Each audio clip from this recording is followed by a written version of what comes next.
Friends, recently आपण आहे ना सातूचं पीठ अगदी पारंपरिक पद्धतीचे आहे ना सातूचं पीठ कसं करायचं त्याची आपण रेसिपी आहे ना शेअर केली होती. आणि त्या व्हिडिओमध्ये मी म्हणलं होतं की सातूचं पीठ असं आहे की त्यातनं भरपूर व्हरायटी अशा आहे ना रेसिपीज आपण बनवू शकतो. एक्झॅक्टली तेच सातूचं पीठ आणि उकडलेला बटाटा वापरून आपण आहे ना आज एक पदार्थ बनवणार आहोत. हाय फ्रेंड्स, मी Sampada. Welcome to Sam's kitchen. आज आपण मस्तपैकी पोटभरीचा एक पदार्थ जो झटपट होणारा आहे आणि दुसरा जो स्नॅक्स साठी जो पदार्थ आहे तो वेगळ्या प्रांतातला म्हणजेच साऊथ इंडियन स्टाईल आपण स्नॅक्स बनवणार आहोत. अगदी कमी तेलातला आहे. आता होतं काय फ्रेंड्स माहितीये का की वेगवेगळ्या प्रांतातले किंवा वेगवेगळ्या अशा क्युझिन मधले पदार्थ आपण इन्क्लूड केले ना टिफिन मध्ये, एक थोडी आहे ना वर्सटिलिटी येते. महत्वाचं म्हणजे आणि पौष्टिकता सुद्धा त्या पदार्थांमध्ये असते. आपण सातूचं पीठ आणि बटाट्याचे पराठे करणार आहोत टिफिनसाठी. त्यासाठी मी इकडे बटाटे उकडून ठेवलेले आहेत. आता आपल्याला लागणार आहेत तीनच, पण एक्स्ट्रा का उकडून ठेवलं, एखादा चुकून जर खराब निघाला तर स्पेअर उकडलेला पाहिजे यासाठी. दुसरी गोष्ट म्हणजे ना, हे सातूचं पीठ आहे. ह्याची जी रेसिपी आहे ती आपण केलेली आहे, त्याची लिंक डिस्क्रिप्शन मध्ये देते. आपण इकडे ना या टिफिन मध्ये एक साऊथ इंडियन स्नॅक्स करणार आहे. शेंगदाण्याचं सुंदल, पीनट सुंदल करणार. त्यासाठी मी एक मोठा बाउल आहे ना शेंगदाणे थोडं पाणी टाकून एक शिट्टी काढून छानपैकी शिजवून घेतलेले आणि त्याचं पाणी काढून टाकायचं, ते घेतलेले आहेत. आणि इथे आपल्याला आलू पराठ्यासाठी आपण इकडे पुदिन्याची चटणी करून ठेवलेली. ही आता तुम्ही केली तर एक 7-8 दिवस फ्रीजमध्ये छान टिकते. फक्त एक महत्वाचं आहे, टिफिन मध्ये देताना एकतर आहे ना 1 चमचा मेयोनीज घालायचं, चटणी झाल्यावर मिक्स करायचं म्हणजे पाणी सुटत नाही. जर मेयोनीज नसेल तर तुम्ही आहे ना आपली नॉर्मल पिवळी शेव घातली वाटताना तरीही चालेल, पाणी अजिबात सुटणार नाही. इथे आपण आहे ना पराठ्याचं आहे ना पीठ भिजवून घेणार आहोत, म्हणजे वरच्या कव्हरसाठी कणिक. तर इथे मी काय केलंय, गव्हाचं पीठ आहे ना एवढे 2 पाऊल घेतलेले आहे. आणि आता काय करायचंय, त्यात हे अर्ध बाऊल आपण आहे ना सातूचं पीठ घालून घेऊया. 1 चमचा ओवा घालायचा, असा थोडासा हाताने क्रश करायचा. ह्याच्याऐवजी तुम्ही ना काळे तीळ किंवा मग कलोंजी असते ना तर ती घातली तरी चालेल, तुम्हाला जे आवडेल ते घालू शकता तुम्ही.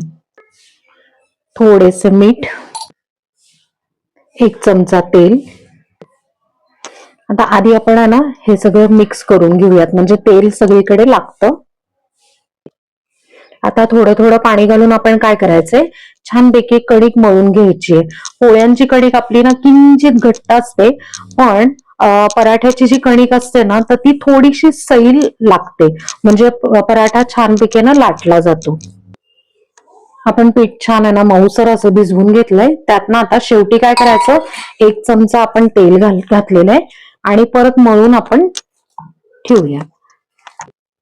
आता याच्यावर झाकण ठेवूयात आणि 15 मिनिटं छानपैकी मुरू देऊयात. पराठ्याच्या स्टफिंगसाठी एक बाउल घेतलाय आणि किसणी घेतलीये. आपण आहे ना बटाटे आहेत ना 3 बटाटे आपण आहे ना किसून घेणार आहे. फ्रेंड्स, एक टिप आहे, ज्या वेळेला तुम्ही पराठ्यासाठी बटाटे उकडताना त्यावेळेला कायम आहे ना 1 शिट्टी कमी करायची.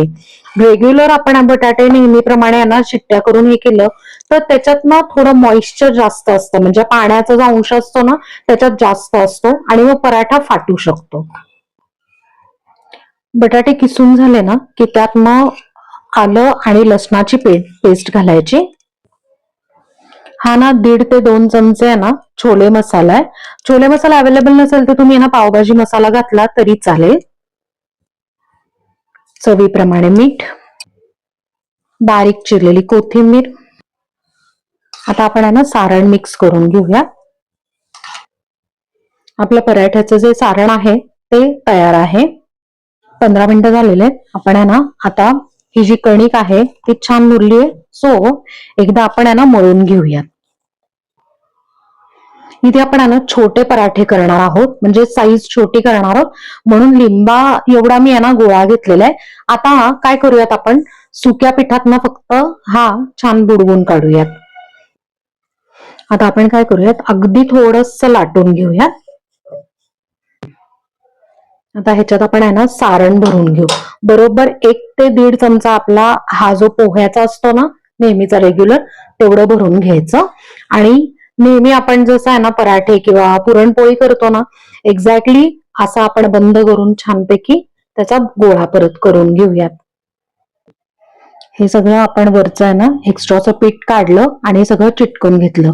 आता काय करायचंय की परत आपण आहे ना सुक्या पिठातनं हे बुडवून घेऊयात. पण त्याच्या आधी असं थोडंसं हाताने प्रेस करायचं, म्हणजे सारण सगळीकडे छानपैकी स्प्रेड होतं.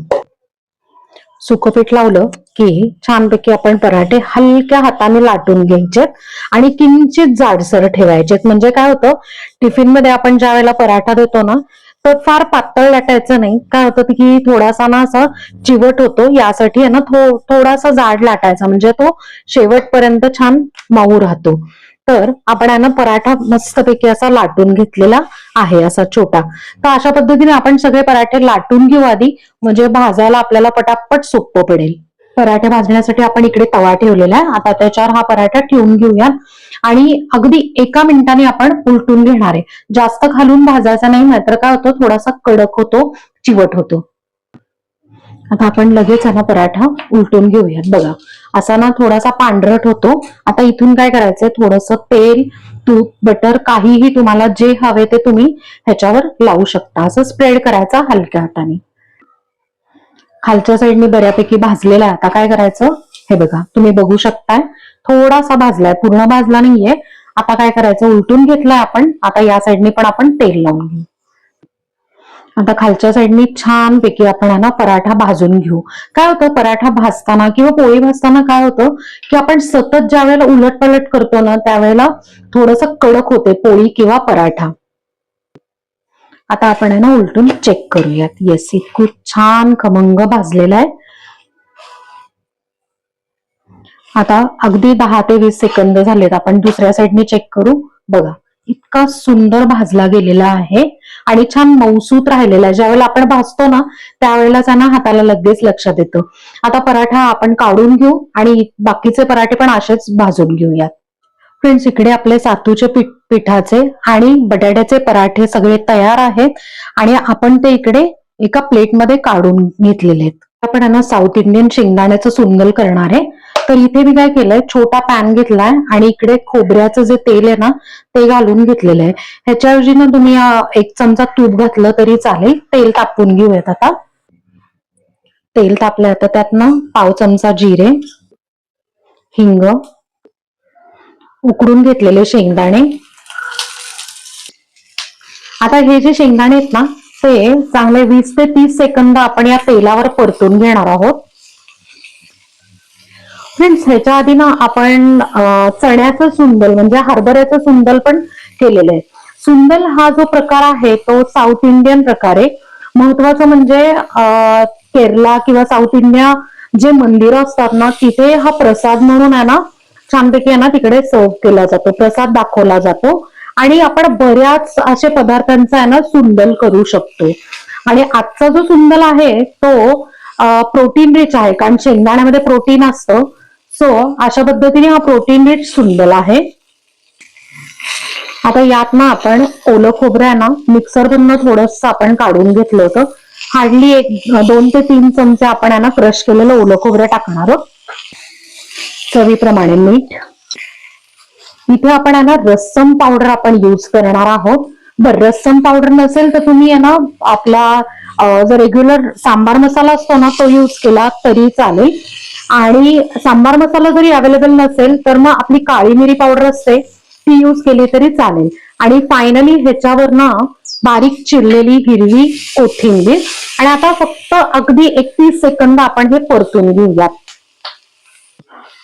फ्रेंड्स, इथे ना सुंदल आपलं तयार आहे. गॅस बंद करूयात आणि हे जे फ्रेश मस्त असं चविष्ट साऊथ इंडियन सुंदल जे आहे ते गार करून घेऊयात.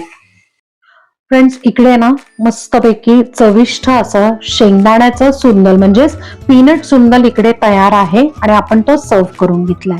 फ्रेंड्स, आपण आहे ना आता टिफिन भरून घेऊयात. इथे आपण आहे ना मस्तपैकी आहे ना पुदिन्याची हिरवी चटणी आपण देऊन घेतोय.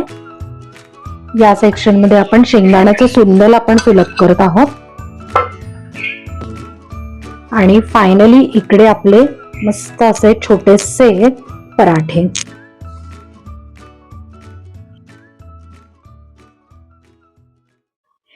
तर फ्रेंड्स, आजचा टिफिन तुम्हाला कसा वाटला?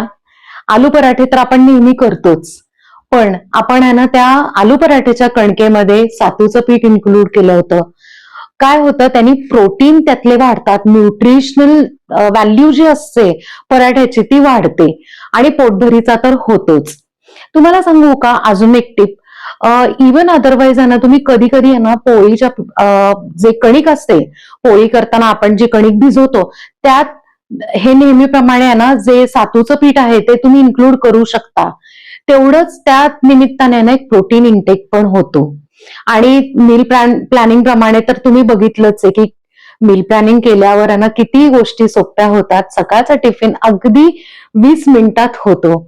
सो नक्की हे पदार्थ करून बघा. आधीच्या काही रेसिपीज तुम्ही बघितल्या नसतील टिफिनच्या तर नक्की मी त्याच्या लिंक्स शेअर करते, नक्की चेक करा. आपल्या चॅनलला सबस्क्राईब करा, लाईक करा, शेअर करा आणि कमेंट करा. थँक्यू.